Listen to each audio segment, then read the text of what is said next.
जय हिंद फ्रेंड्स, कैसे हैं आप? आई होप आप जहाँ पे होंगे बहुत अच्छे होंगे और स्वस्थ होंगे।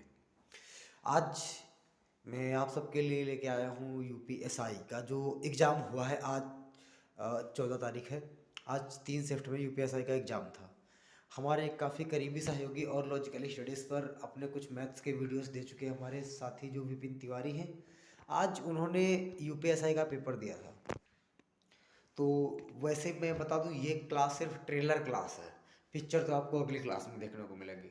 मतलब यूपीएसआई का एग्जाम का जो मैं बेसिक चीज़ें हैं वो आज आप सबको बताता हूँ। लेकिन यूपीएसआई का एक्चुअल में क्या प्रोसेस था, कैसा पेपर हुआ, कैसी उनकी तैयारी थी, क्या था, किस तरीके से उन्होंने तैयारी की थी, ये आपको आपके अगले वीडियो में, जो कि विपिन तिवारी सर खुद बनाएंगे, उसमें देखने को मिलेगा। क्योंकि आप सब जानते हैं कि हम जो भी एग्ज़ाम से रिलेटेड वीडियोस बनाते हैं, मतलब किसी एग्ज़ाम का ओवरव्यू देना हुआ, एग्ज़ाम कैसा आया, किस तरीके का था, ये सब बताना होता है। तो जो हमारी खुद की तैयारी होती है, हमारे खुद के पेपर्स होते हैं, हम उनके बेसिस पर बनाते हैं। हम किसी दूसरे के कहे बेसिस पर नहीं बनाते हैं। अगर मैं आप सबको विपिन तिवारी के बारे में अगर पहले बताऊं, तो विपिन तिवारी हमारे मतलब हमारे काफ़ी करीबी सहयोगी हैं और अपनी क्लास के, जब वो 10th में थे और 12th में थे तो टॉपर्स में से एक थे।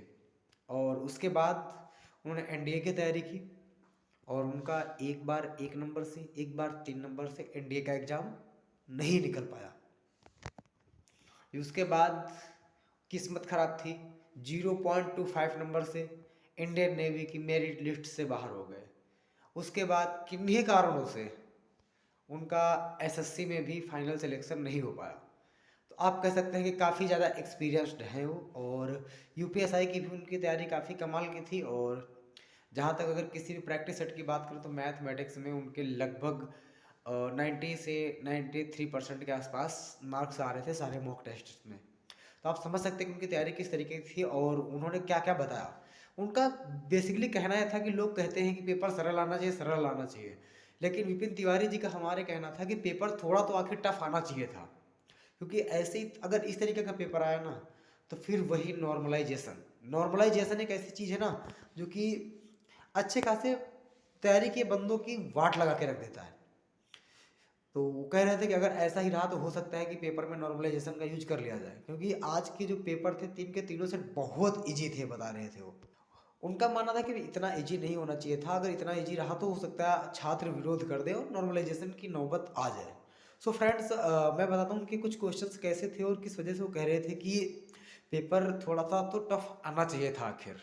तो ठीक है, मैं उसको कुछ लाइव फोटोज में दिखाऊंगा और आगे मैं आपसे बात करूंगा लास्ट में। अगर हम क्वेश्चंस के साथ स्टार्ट करते हैं गाइस, तो जो पहला क्वेश्चन था, जैसा कि विपिन भाई जी ने भेजा है, वह कौन सा समास है जो प्रथम व दूसरे पद में प्रधान ना होकर उसके अर्थ से निकलने वाला तीसरा पद प्रधान होता है। और दूसरा था परोपकार का उपसर्ग। तीसरा था प्रत्यानुप्रास का एक उदाहरण। और आहुति बनकर मैंने देखा किसकी रचना है? एक संधि विच्छेद था, उसमें संधि पूछी गई थी, तो उसकी भी संधि थी और उन्होंने उसकी संधि आंसर लिख दिया है, लेकिन कुछ क्वेश्चंस वो कल बताएंगे। उसके बाद अगला क्वेश्चन था संभाव्य भूतकाल का वाक्य था। इसमें संभाव्य पूछा गया था कि किस काल का वाक्य है। महिलाओं के लिए कानून बनाने का अधिकार किसके पास है? और विशाखा वर्सेस इंडिया केस पूछा गया था, सॉरी इंदिरा। और रौद्र रस का स्थायी भाव। रसखान जो है वो, उनके बारे में क्वेश्चन बहुत कमाल का आया था, किस भाषा के कवि है? और हिंदी में एक क्वेश्चन आया था हरिद्र का तत्सम। क्रिया विशेषण के भी कुछ वाक्य आए थे। और 8वीं अनुसूची में उसके भाग वगैरह पूछे गए थे। और एक मंत्रालय का इस बार का क्वेश्चन आया था कि एक मंत्रालय पूछा गया था, वो किसके पास है? और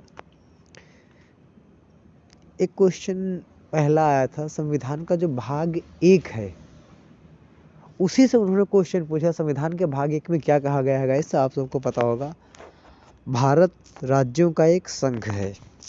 तो इससे भी क्वेश्चन आया था और वो बता रहे थे कि जो मैथमेटिक्स था, मैथमेटिक्स में एडवांस मैथ जरा भी नहीं आई, सारी की सारी अर्थमेटिक्स ही आई।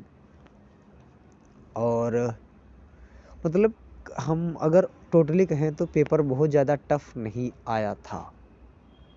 नॉर्मल जो मतलब सामान्य तैयारी करने वाले लड़के थे वो भी कह रहे थे कि नहीं 100 क्वेश्चन तो मैंने भी कर लिए हैं। मतलब 80 से 100 के बीच में तो लगभग सभी ने क्वेश्चन किए हैं जो तैयारी करने वाले बंदे थे। और जो थोड़ा ठीक ठाक तैयारी करने वाले बंदे थे, अच्छी तैयारी करने वाले, ठीक ठाक तैयारी करने वाले, वो 100 से 120 पहुंच गए। और जो अच्छी तैयारी करने वाले लड़के थे जिनकी तैयारी बेहतरीन थी, वो 120 से लगा के 140 के आसपास तक के क्वेश्चनों को उन्होंने हाथ लगाया, अटेंड किया है। तो आप कह सकते हैं कि मतलब पेपर ठीक ठाक था। नहीं तो यूपीएसआई वगैरह का पेपर लोग 70-70 नंबर का करके आ जाते थे, कहते थे नहीं मेरा पेपर बहुत अच्छा हुआ। इस बार जो जिन्होंने 100 मतलब 120 से 125 क्वेश्चन किए ना, वो भी कह रहे हैं कि यार हो सकता है कि मेरिट बहुत ज़्यादा जाएगी, हमारा होगा कि नहीं होगा। ये मतलब हम सिर्फ और सिर्फ विपिन भाई जी के थॉट से नहीं बता रहे, विपिन सर के अलावा और भी बहुत सारे लड़कों से बात की गई तो उन सारे लड़कों ने भी यही बताया। लेकिन हम बेसिकली प्रैक्टिकली नॉलेज पे ज़्यादा बिलीव करते हैं। तो बाकी आप सबको इस बारे में और भी मैथ्स के कुछ क्वेश्चंस बताएंगे, रीजनिंग के भी कुछ क्वेश्चंस बताएंगे, मतलब बाकी सारे क्वेश्चंस वगैरह आपको बताएंगे नेक्स्ट उसमें विपिन सर, जो कि वीडियो कल हमारा आएगा। सो आप कल की उनके वीडियोस का इंतज़ार करें और आज यूपीएसआई से रिलेटेड इस वीडियो को देखें।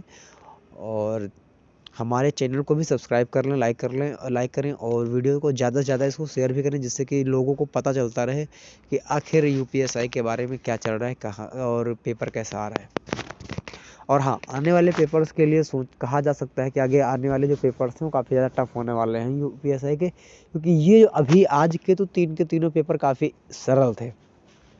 हम क्यों कह रहे हैं पेपर काफ़ी सरल थे, क्योंकि जो विपिन सर हैं वो सुबह ही पहुँच गए थे बनारस, उनका बनारस में पेपर था और वो सुबह आई थिंक 6 बजे के आसपास पहुंच गए थे, 7:30-8 बजे वो सेंटर पे थे। और उनका जो पेपर था वो इवनिंग शिफ्ट में था। तो उन्होंने सुबह के बच्चों से मिले वो, और दोपहर में तो उनके साथ जो बच्चे थे उन्होंने उनसे बात भी की। और बनारस से उन्होंने जो ट्रेन पकड़ी रात में 11 बजे की।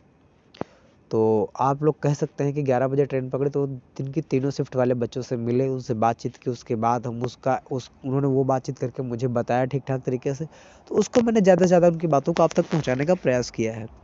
Thank you so much. जय हिंद।